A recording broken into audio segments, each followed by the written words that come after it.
everybody, it's your pal Melody here, reporting on all things geeky, freaky, and spooky. I am doing a review today on The Long Walk, but before the video starts, I want to give a little disclaimer. Please listen, please don't go away yet. Please. I attempted to be the quirkiest bitch in Quirky Town for this video, and I thought filming this review while I walked would be revolutionary. Like, I wanted to go walk in a desolate setting and make this dynamic and interesting, mostly because I love you. Unfortunately, my Best Buy microphone wanted to sabotage the f*** out of me, and the desolate nature reserve that I was walking on happened to be near a den of cicadas and a major highway. But I'm not a quitter. I thought about refilming all of it and just doing it the boring way, but I put so much love into that, and I just don't want to change it. So what you're about to see is a spoiler-free review. It's 2 minutes and 41 seconds long. If you don't want to deal with shit microphone quality and cicadas, and you don't want to watch a movie review that looks like a horror ARG gone wrong, maybe you can just skip to the evaluation of the film, but there will be spoilers there. So I want you to keep that in mind. That is the first part of the video shit? Yes. Sometimes, as people, we do really shitty things out of love. Just ask my dad. Oh my god, I look so stupid. So if you're wondering what I'm doing, I am doing a review for The Long Walk. Hopefully you got that from the title. But I thought, why not walk while I do it?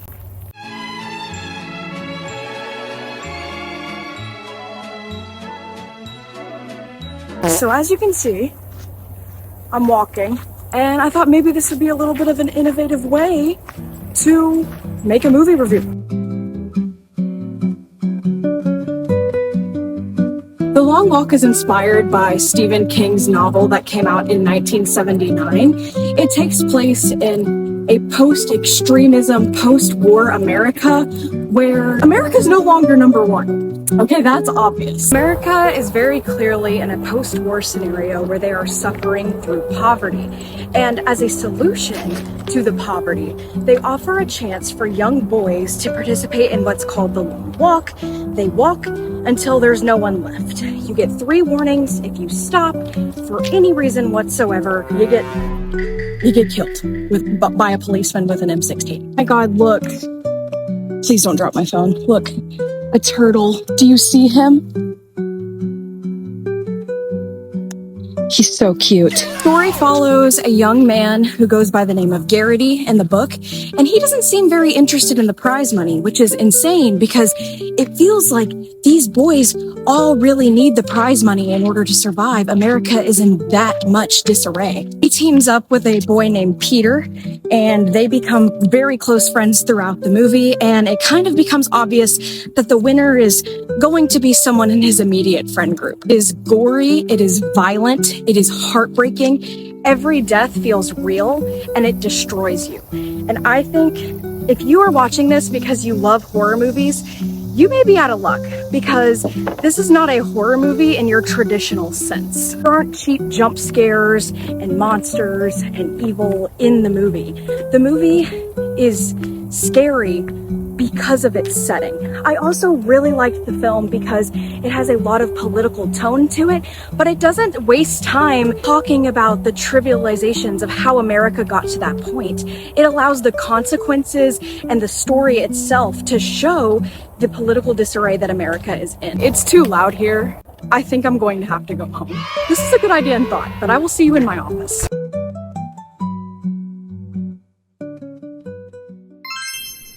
Alright, welcome back to my office. As you can tell, the microphone quality is crispy clear. I'm sorry for putting you through that. I hope you enjoyed. Now it's time to dig into the analysis.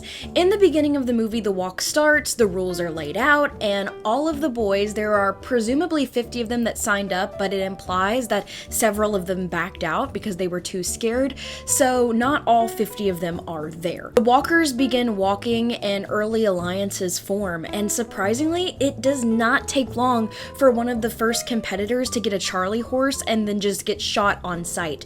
that's when reality sets in for these boys that this is not just a competition, only one of them is going to be making it out alive. Also, I want to say that the major, who is kind of like running the walk and is notorious for enforcing the rules of this society, is played by Mark Hamill.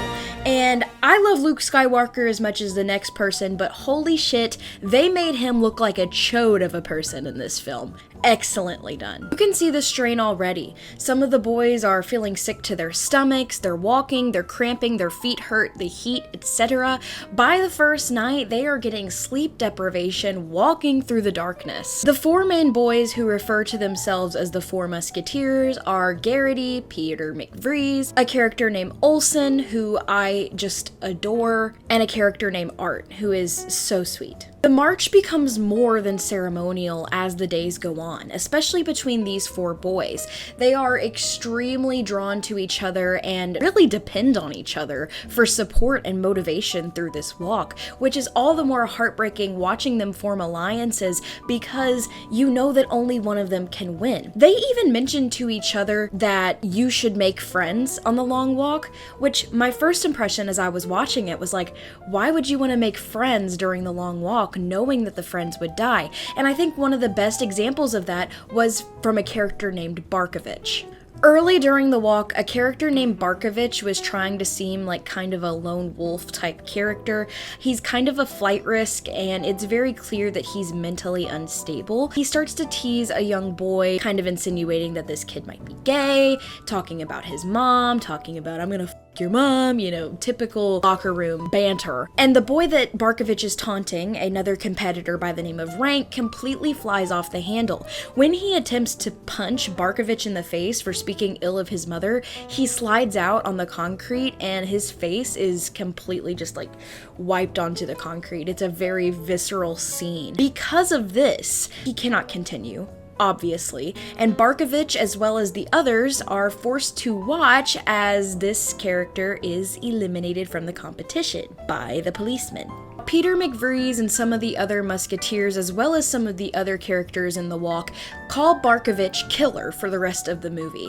And it's clear that when Barkovich started, obviously he was a flight risk, obviously he was mentally unwell, but you could tell that he wanted to use that to his advantage. He was a lone wolf type character and he doesn't have a lot of friends. He's kind of a social degenerate, probably this incel type character, and he knew that he doesn't make friends well. He wanted to use that as his advantage. That way he didn't get caught up when other characters began to die. He knew that he wasn't going to be emotionally connected to any of the other characters. But then as the walk goes on, this begins to toil on Barkovich, and we see that everybody perceives Barkovich as a killer, and him being mentally unstable already, this starts to just really seep into his persona, and he becomes paranoid that all of the other players hate him. Eventually, he ends up committing suicide during the walk just to avoid being hated by the other players. I find this a very interesting and poetic way to show how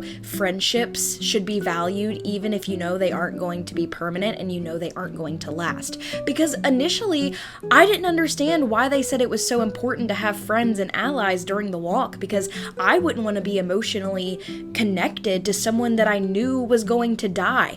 But then seeing how Barkovich was a lone wolf and seeing how other people didn't respect him and watching that eat him alive, watching all of the other competitors reciprocate camaraderie, it's almost as if his perception of himself being a loser and being a lone wolf and being a failure were solidified because he didn't have anyone supporting him during the walk. As the walk goes on, you learn a lot about the other characters.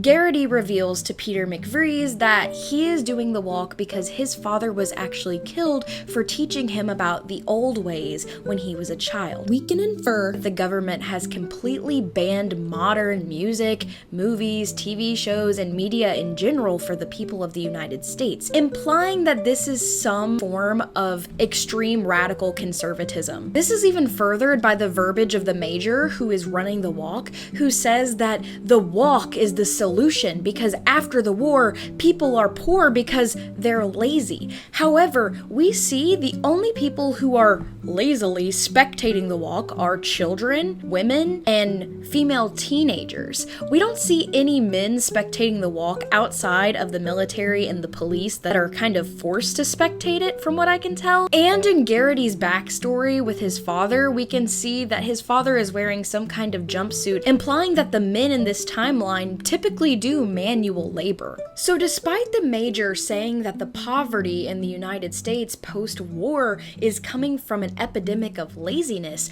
we see that the only people present in the movie, aside from the boys participating in the walk, are spectating women and a few men at the very end. This implies that men are generally a part of the working class, so it doesn't seem to be an issue of laziness, it seems to be an issue of unequal distribution of jobs. Much like The Handmaid's Tale or The Hunger Games, this is a type of society where modern, radical, secular music and media has been completely banned, so the characters in this movie revert back to folk songs like "Oh My Darling Clementine" and "She'll Be Coming Around the Mountain," the real Appalachian hillbilly stuff. So that's kind of the understanding of Garrity's character. He is wanting to push against the walk. He does not want the walk to exist. The winner of the walk not only receives riches for their family and themselves, but they also get a wish of basically anything they want. They talk about how one of the past winners wished for a pet elephant and he even got one. This explains the drive of our protagonist Garrity's character. He wants revenge for the Major killing his father when he was a child for teaching him about the old ways,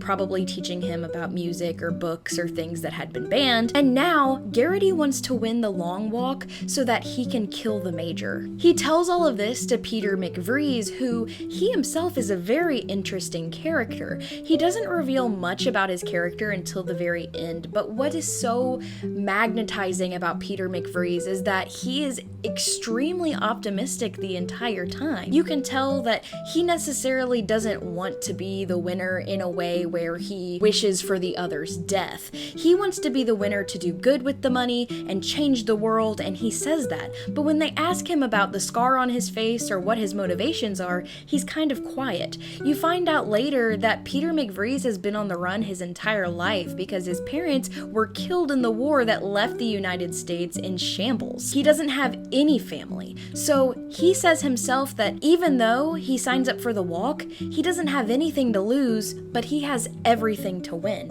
which is what drives his optimism. He thinks that Garrity needs to focus more on seeing the good in the world, seeing the trees and the grass and the beauty of nature instead of focusing on vengeance. So we have these two characters who, in my opinion, are both driven by two spectrums of good, but they don't see eye to eye on their reasoning. Then we have Art, who is a part of the Four Musketeers, and he's a lesser important character, I would say. He's just a very sweet, selfless character who is best friends with a character named Olsen. Olsen is a wisecracker whose comic relief often fights for the morale of the entire group, but as his strength wanes later in the movie, he has some of the more hard-hitting lines where you realize that sometimes being optimistic can't get you through. His death was one of the most devastating, in my opinion, because you later find out that he had a wife, which makes sense. Olsen doesn't outright stop or fall down during the walk due to injury. He actually has been sick